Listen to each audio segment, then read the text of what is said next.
Есть слова, которые кажутся нам знакомыми, хотя мы никогда не пытались понять, что они означают на самом деле. Одно из таких слов — вуду.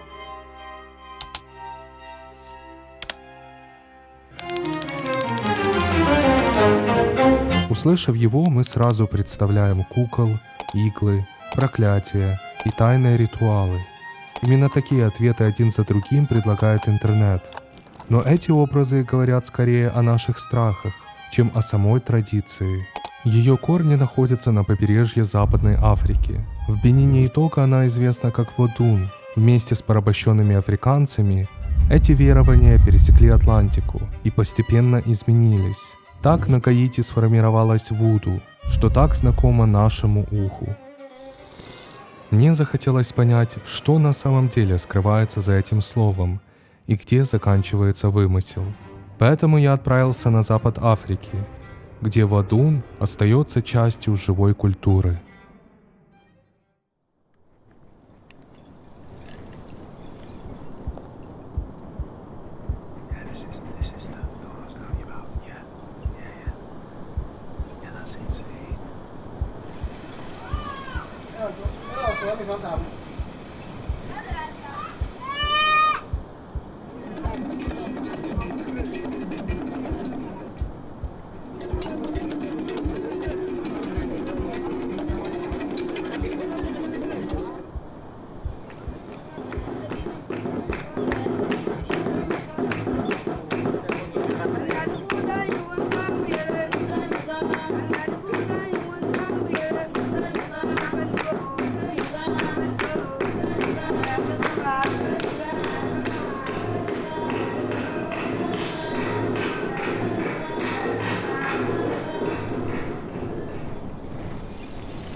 В ту ночь я поспал всего 2 или 3 часа.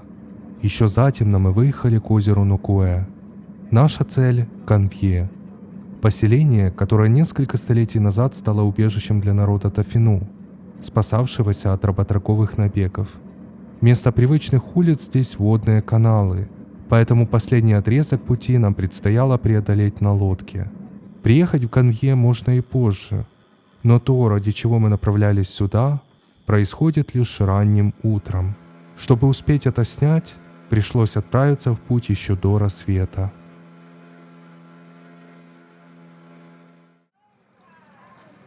И вот здесь начинается настоящая магия. Мы плывем по озеру Нукуэ в полной темноте. До центра Канвье еще несколько сотен метров. Вокруг почти ничего не видно, но деревни уже слышно. Сначала из темноты доносится один голос, затем другой. Через несколько минут они звучат уже со всех сторон. В этом мраке невозможно понять, откуда именно. Кажется, будто говорит само озеро. Но это продавцы. Они перекликаются между лодками, зовут покупателей и предлагают свой товар. Так начинается утро на плавучем рынке Канвье. Он оживает примерно в 4 часа, задолго до рассвета. Рыбаки доставляют свежий улов, который прямо на воде переходит к торговкам. С берега сюда привозят овощи, топливо и другие необходимые товары. Здесь нет привычных торговых рядов и прилавков. Весь рынок собирается из лодок, а большую часть торговли рыбой ведут женщины Тафину. Такой ранний час выбран не случайно. Свежую рыбу нужно как можно быстрее продать или переработать, пока не наступила дневная жара. Поэтому Канвье еще скрыта во мраке, а ее новый день уже начался. И когда над Нукуэ появляется первый свет, мы наконец видим то, что до этого могли только слышать.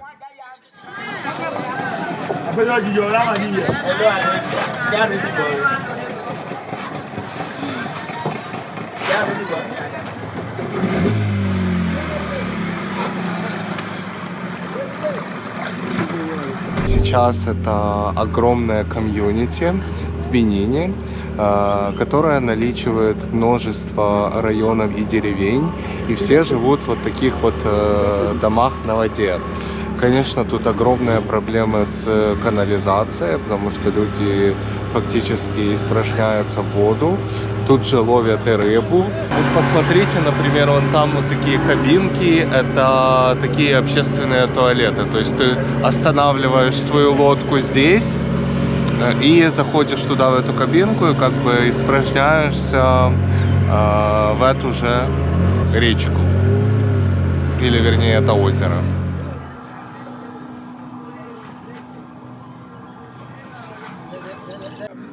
The trees you see there, it is the only natural land we have here, and it is the first place of the first people in Gambia, because the first people came here because they don't want to be slave, and they live one region in Togo, who is named Ajatado, and they call for the people, and they tell and ask for them why I can do to leave the Abome waters. And they say, go in the water.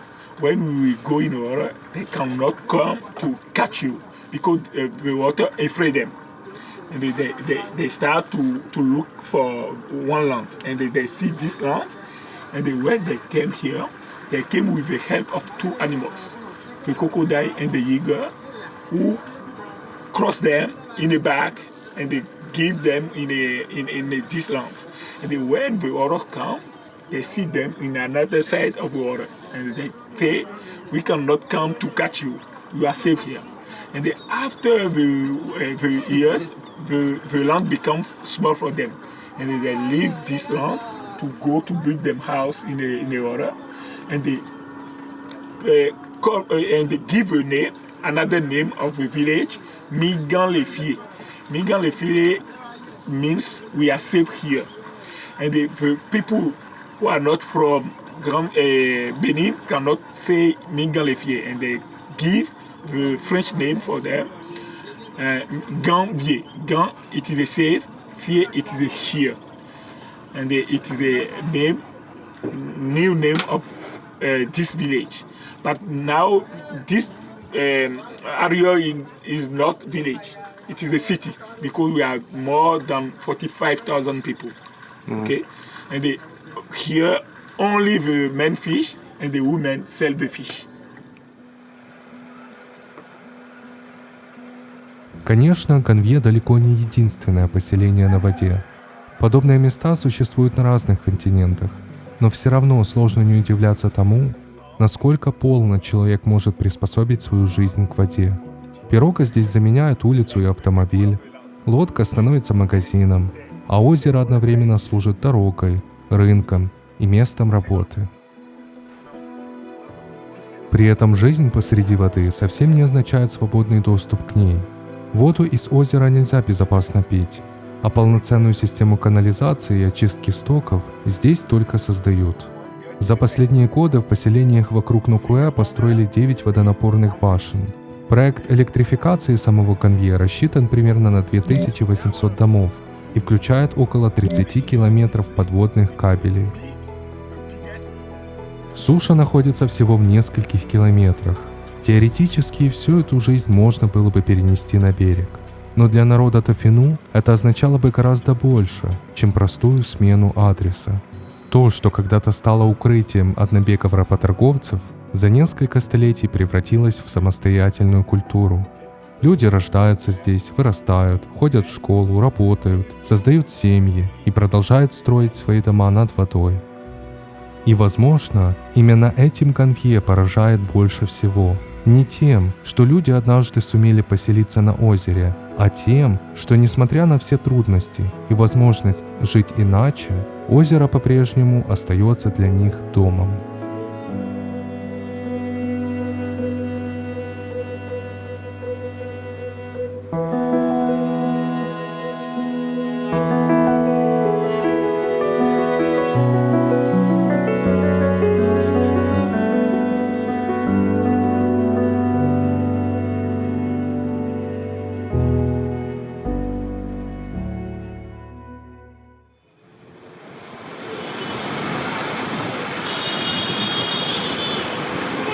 Котону сегодня – это крупнейший город Бенина. главный порт страны и центр ее деловой жизни. И все же официальной столицей остается расположенный неподалеку порта Нова. Честно говоря, Котону удивил меня больше, чем я ожидал.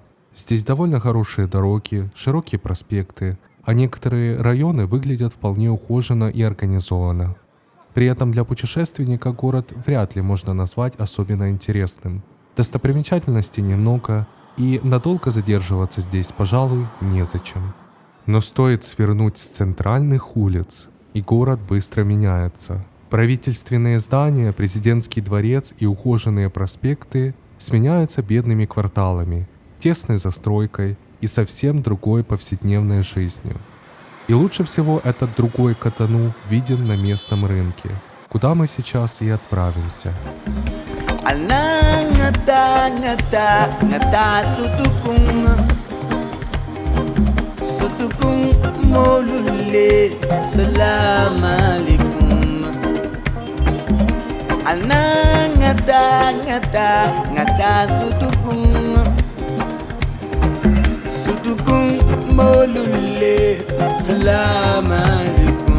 Как себе можно представить типичный африканский рынок? Именно вот так. Здесь, как обычно, во многих странах множество людей, полный хаос. Люди продают всяческое барахло, особенно китайское. Ну и фрукты, овощи и тому подобное. И, кстати, сюда на рынок в Бенине приезжает много из Нигерии людей, чтобы продавать тоже свои китайские товары.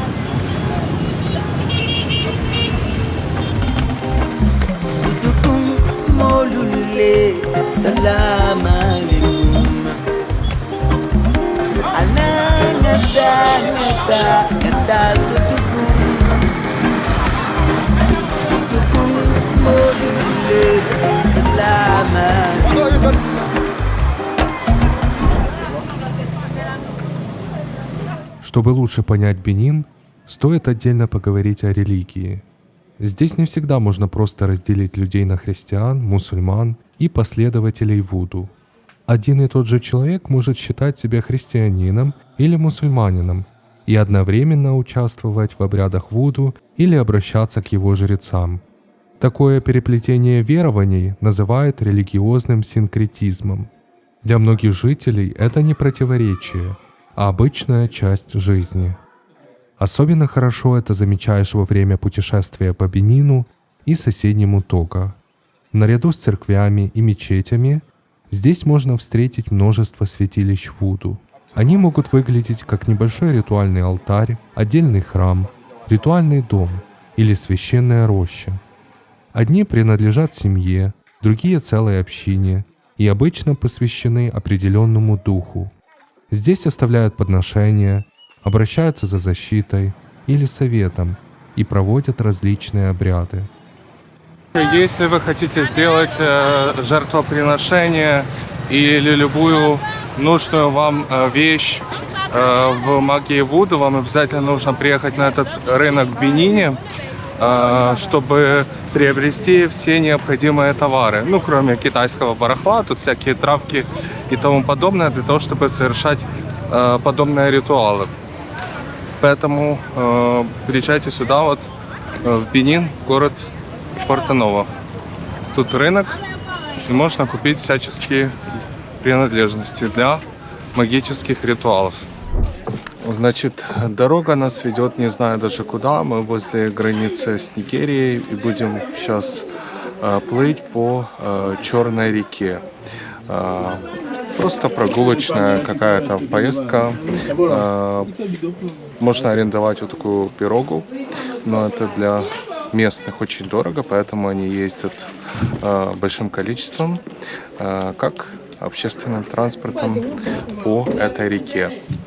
Но мы себе можем позволить немножко больше все-таки, чем местные, поэтому отправляемся вот практически без никого, только вот позади гид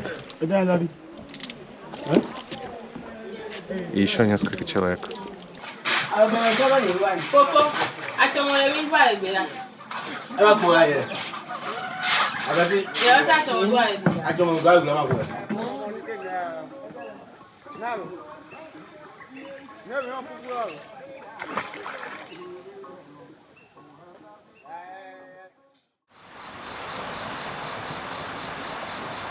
Но что же вуду на самом деле?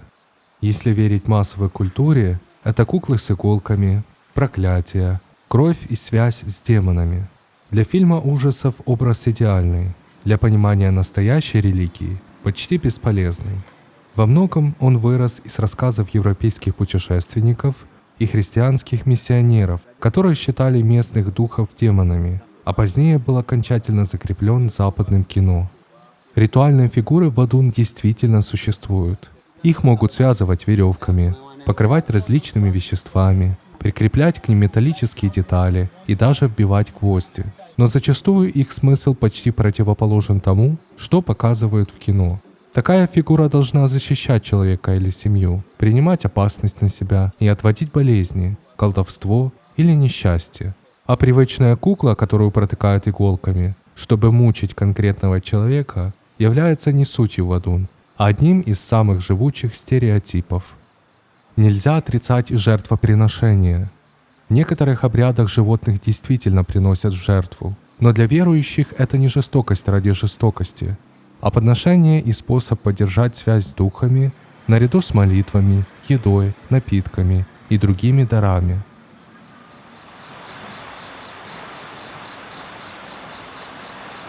Сейчас я нахожусь на фетиш-маркете в Ломе.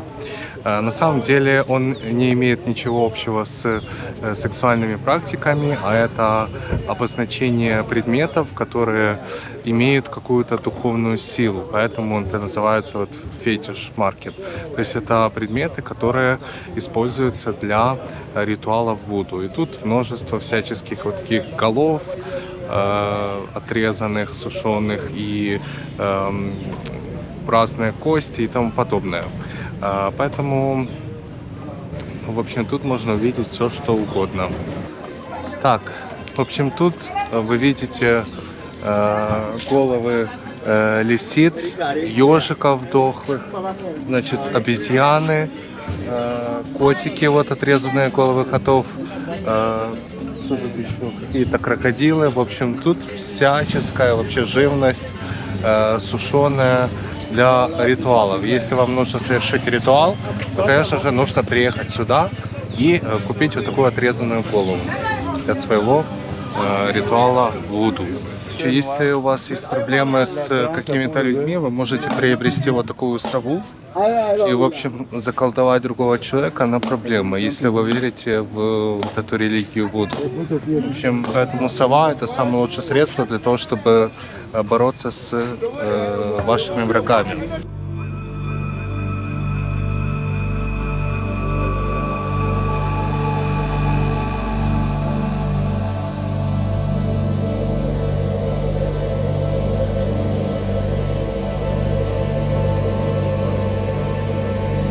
Само название фетиш-маркет происходит от португальского слова «файтису», которым называли амулеты, чары и заколдованные предметы. На первый взгляд он выглядит так, будто кто-то смешал аптеку, ритуальный склад и декорации к фильму ужасов. Повсюду черепа, кости, высушенные животные, травы, порошки и ритуальные фигурки. При этом место довольно спорное. Исследователи находили здесь части охраняемых животных и видов, находящихся под угрозой исчезновения. А еще прямо на рынке можно поговорить с местным колдуном вуду и заглянуть в его, скажем так, рабочий кабинет, чтобы увидеть предметы и смеси, которые он использует во время ритуалов.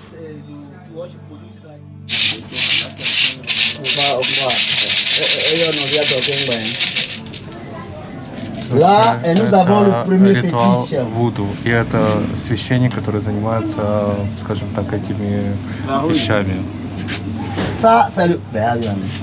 Ça, c'est le premier fétiche pour dans notre marché, Это pour le первая, voyage. значит, Comme штучка, ça. чтобы Quand tu vas защищать voyager, il y a le trou путешествие. là-bas. Вот первый Par фетиш, exemple, скажем так. on dit mon téléphone fétiche.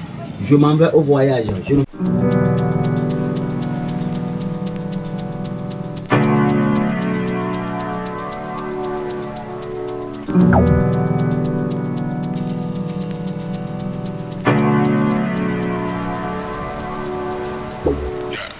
Когда ездишь по Бенину, все-таки есть ощущение, что в стране относительно чисто, то есть убирают и есть какой-то порядок.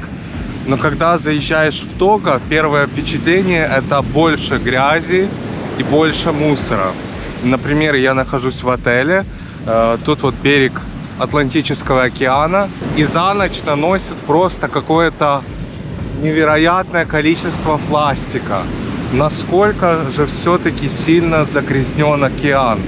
И я на самом деле не знаю, как с этим бороться, потому что пластика тут тонны, тут весь берег просто в пластике.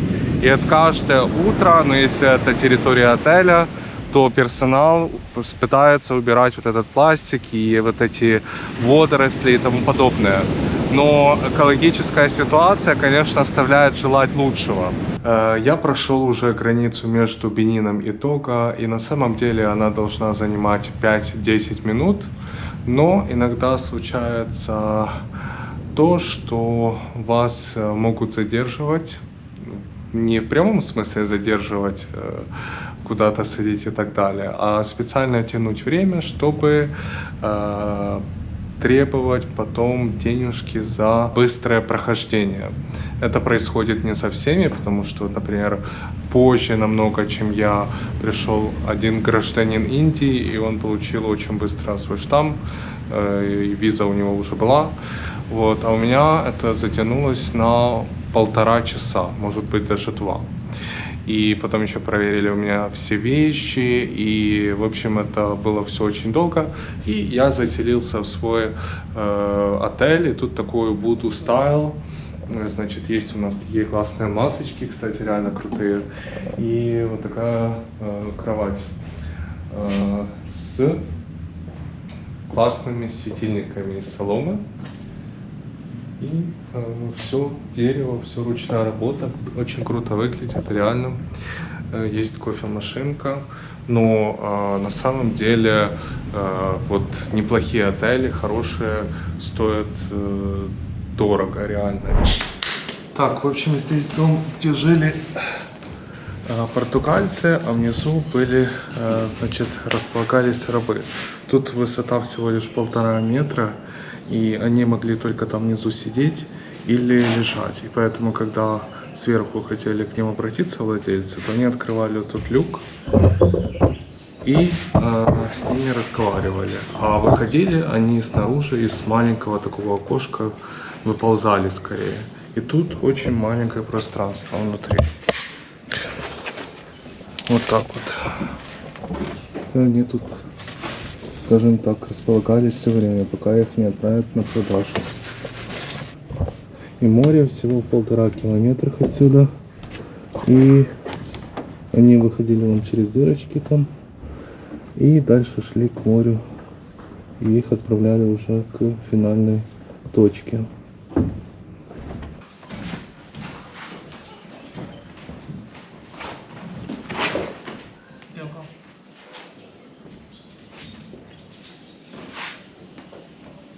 Тут осталось очень много оригинальных вещей. Вот, например, стив, но он, скорее всего, английский. Тут на английском надпись. Вот, Climax. И огнестойкий он. И здесь, вот видите, всяческие отделения для ценностей, скажем так. Такая вот штука.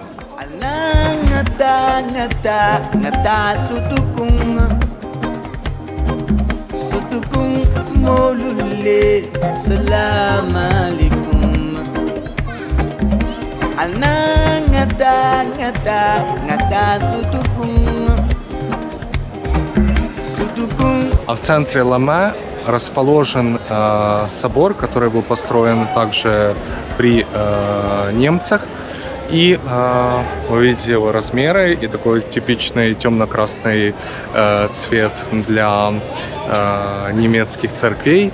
Ну и вокруг этого собора, скажем так, расположен маркет, центральный рынок. Тут, конечно, куча людей, продается множество всяческого барахла, и в том числе еда. Вот очень много людей, много машин, все везде какой-то шум, гам. Вот, а тут такой островок спокойствия, скажем так, с платной парковкой.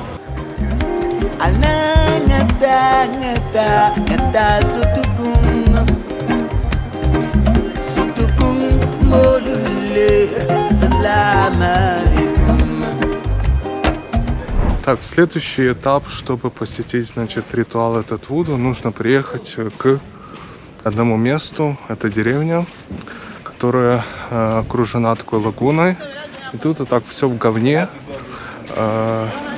значит, все грязно, дорог практически нет. Но слышно издалека звук барабанов. Это значит, что мы уже очень близко.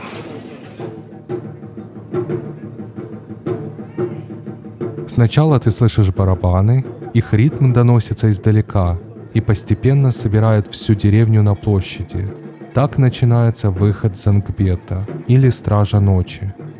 В прошлом сообщество Зангбета охраняли деревни и следили за порядком. Сегодня его воспринимают прежде всего как духовного защитника, способного отгонять зло. После песен и ритуальных танцев появляется огромная конусообразная фигура. Она сделана не из соломы, а из окрашенных волокон рафии. Иногда такую оболочку называют «домом ночи». Зангбета быстро вращается, полностью скрывая человека внутри. При этом участники верят, что перед ними движется не человек в костюме, а сила, пришедшая из мира духов. Затем оболочку поднимают. Под ней появляется горшок с зеленью и бурлящей жидкостью, а следом небольшая фигурка с крупным фаллосом. Подобная символика в Одун связана с Легба, посредником между людьми и невидимым миром. Фаллос здесь обозначает не просто сексуальность, а жизненную энергию, плодородие и продолжение рода. В финале петуха приносят в жертву и поливают фигурку его кровью. В Одун кровь считается носителем жизненной силы, которая питает и обновляет ритуальный объект. После этого фаллос фигурки начинает двигаться, словно она оживает. Для участников церемонии это становится видимым подтверждением того, что духовная сила пробудилась и теперь может защищать их общину.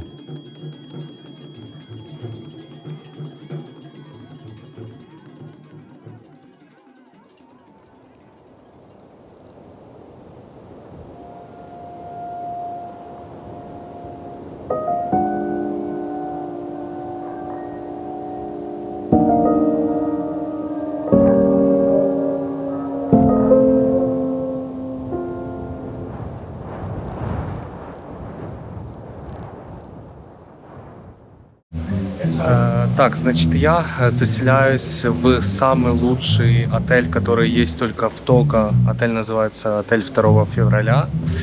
И здесь, оказывается, напротив есть специальная часть отеля, которая предназначена только для президента и тех, кого он приглашает туда. Отель, конечно, очень дорогой. И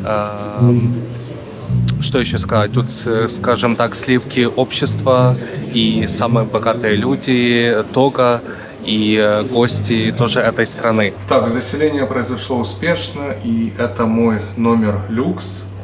Как для Африки это просто высший класс, особенно как для Того. И вот тут такая ванная комната. И, собственно говоря, сам номер довольно стильный, аккуратный, красивый. Но понимая то, что ты находишься в Африке, то это, конечно, еще больше впечатляет.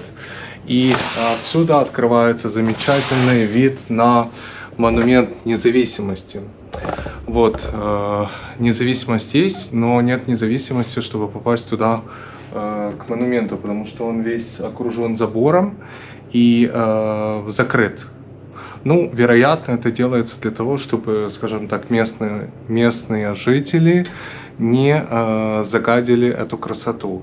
И вот тут домик получается, где живет президент, или останавливается, скажем так, и чтобы у него был вид на монумент независимости и не огорчал его простыми людьми, которые могут загадить это место.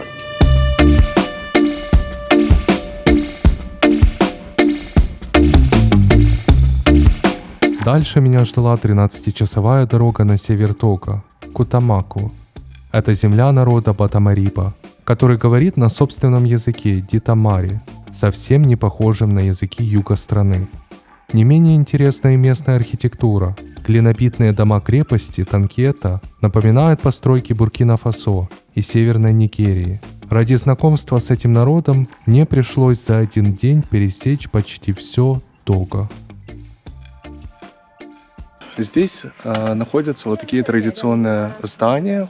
Они несколько уровневые. И обычно на первом уровне находится скот или для всяческих духов расположенные, значит, места поклонения. А на втором этаже обычно живут люди.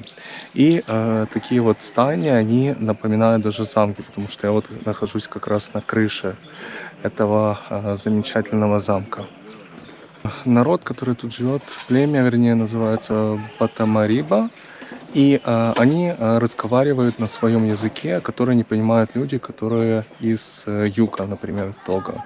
И поэтому тут требуется местный житель, который бы переводил, что мы вообще тут делаем, ну и на французский, и потом как бы с французского нам на другие языки, скажем так, или на французский просто. Вот видите, тут вот такие есть, значит, проходы небольшие, и туда нужно спуститься для того, чтобы нам спуститься все-таки на землю вниз и выйти из этого замечательного дома. И вот тут люди реально в этих домах живут и их постоянно строят. И, кстати, вот этому дому около 30 лет. Они на самом деле не так долго служат, но и постоянно возобновляют или бросают и строят новое. Но на самом деле выглядит это вообще уникально совершенно. Ну, безусловно, вы можете такое встретить и в Бенине рядом, потому что это тоже племя.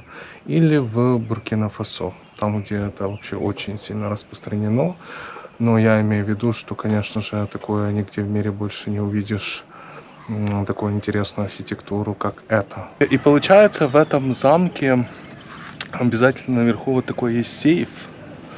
Тут открывается такая крышка, и там внутри находятся всяческие продукты питания, в том числе плоды баобаба Милlet. и какие-то еще штучки, не знаю, что это такое, вообще не понимаю. Ну, в общем, видите, тут такие вот отсеки, и мы вот наверху этой, скажем так, этой крепости. Пожалуй, именно Кутамаку оставил у меня самые теплые и спокойные впечатления за всю поездку. Здесь, наконец, удалось немного остановиться, выдохнуть, полюбоваться бескрайними пейзажами и баобабами, а затем встретить закат в почти абсолютной тишине.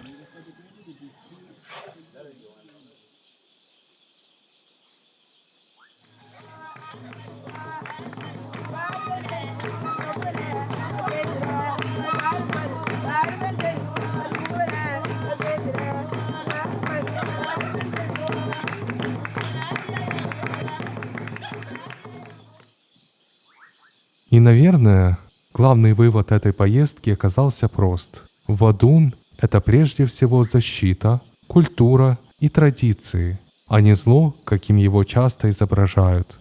Если у вас появится возможность побывать в Западной Африке, особенно в Бенине, Того или Гане, обязательно стоит поехать, чтобы увидеть все своими глазами и почувствовать, чем Вадун является на самом деле.